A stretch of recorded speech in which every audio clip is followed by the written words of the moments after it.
Hala, sinira na ng mga males natin itong puno ng malunggay.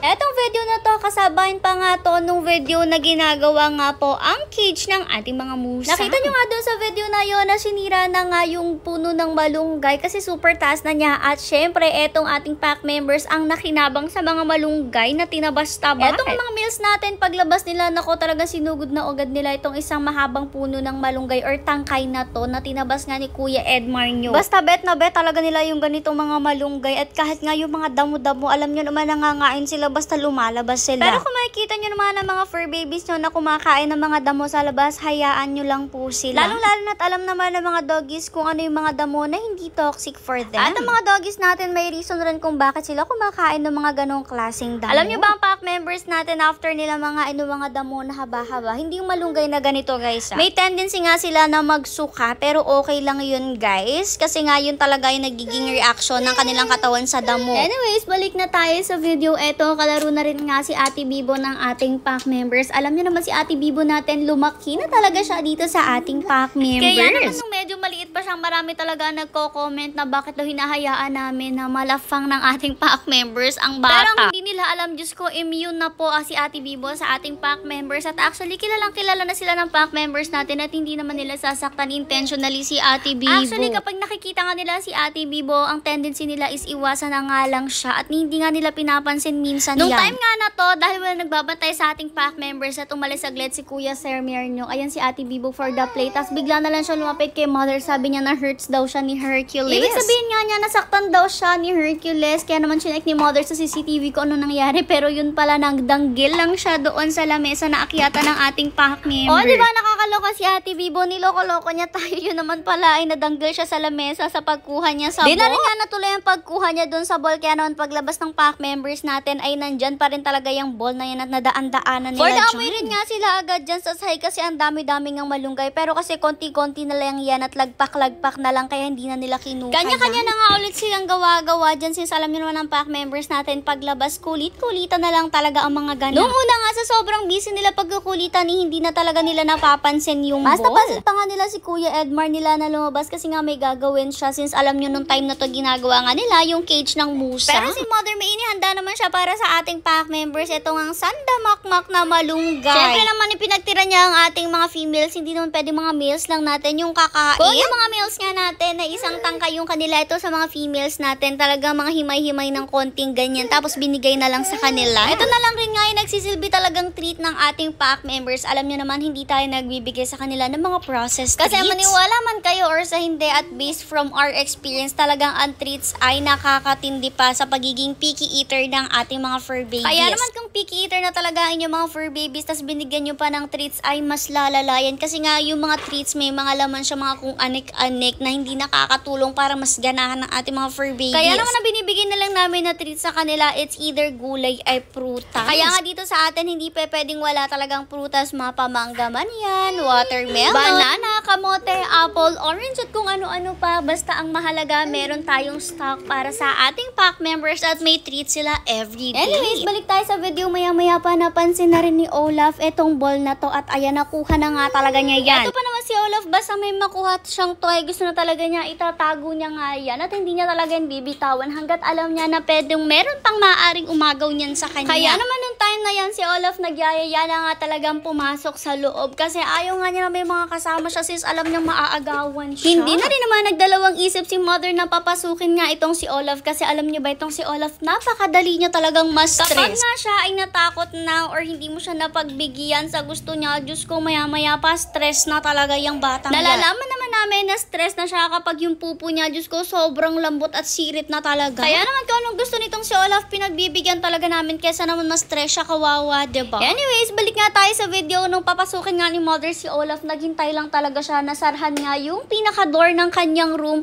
bago niya nga ibaba yung kanyang ball or toy na yan. Kita niyo naman kanina, hindi talaga niya binibitawan yung nasa bibig niya na ball na yan hanggat hindi siya nakakapasok sa loob ng room niya. Dito lang talaga niya feel safe sa loob ng room niya na to. Pero pag pagpasok nga niya, ayan talagang nilaro-laro na niya yan at ang cute-cute rin niyang maglaro. Tinatalsik niya talaga yung ball at saka niya hinahabol. Alam niyo ba itong si Olaf, matatakotin lang talaga yan ever since, pero sobrang playful lang rin naman talaga yan. At alam niyo ba, sobrang bait din niya. At sa totoo lang, hindi din talaga namin alam kung saan ba niya nakuha yung pagiging matatakotin niya kasi nung bata siya, hindi naman siya ganyan. Pero gaya nga ng explanation ko sa inyo noon, si Olaf kasi talaga lumaki lang siya dito sa loob ng bahay at hindi siya nakalabas noong maliit pa siya. Kasi yun nga yung time na nagka-distemper virus, umuso siya, kaya naman iniingatan natin siya noon, lalong-lalo na nga at popping-poppy siya at mas madaling kapitan talaga ng mga viruses kapag poppy pa. Kaya naman siguro si Olaf hindi siya masyadong nasanay sa labas at tuwing lumalabas nga siya at nakakakita ng ibang mga tao at ibang lugar na talagang natatakot siya at nasa stress. Kaya naman kapag pumipili kami ng ilalabas or sasama namin sa labas kapag gagala, hindi na talaga kasama sa choices etong si Olaf. Sa bahay na lang siya kasi dun siya kampante.